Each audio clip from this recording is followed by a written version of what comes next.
Here's a question for you. How do you connect with your customers? And I recall the story of someone receiving something in the mail, and with that was a packet of sweets, and that person has never forgotten that connection. Understanding the customer journey today is very different to what it was pre-GFC. Back then it was sort of, yellow pages, know me, buy me, but we know now it's, we take them from know me, like me, trust me, try me, buy me, repeat me and refer me. Now that's the journey that the customer goes through, and we have to remember that there are touches all the way along there, and we know that we can use different social media platforms. And if you think of the first one, well, know me. How do you get people to know you? Well, you might have websites, you might be on Facebook, you might be on other social media platforms, all sorts of ways for people to know you. Because out there in the big world, there are what we call suspects, people who want what you've got, but they don't know you.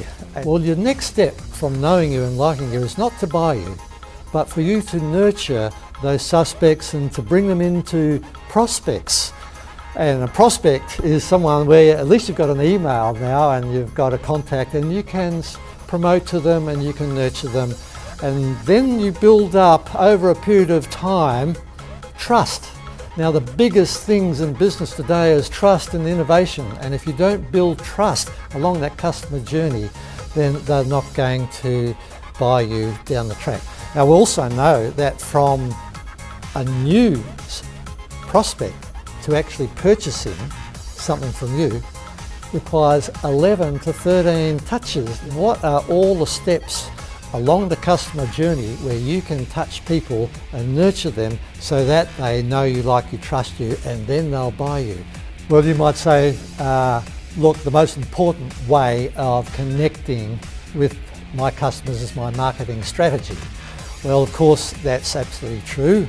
It's having a variety of tactics is not the best way, but to actually have a marketing strategy where you can take people right through that customer journey is vital, and you use a variety of digital and non-digital tactics to do that.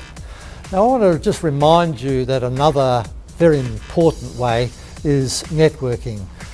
They claim that 93% of new sales in the professional industries are made through networking. So that's an important point of knowing and liking you. So don't forget, if you're not in meetup groups or not networking, that's an important way for customers to know you. Another really important way of connecting with your customer is something that's forgotten and we don't tend to do much. We just do emails and social media and things like that. But how about picking up the phone? Of course, we can have information nights and print materials as well. To build that empathy, to build that rapport, to build that trust is so important for us to be actually self-aware and to develop high EQ.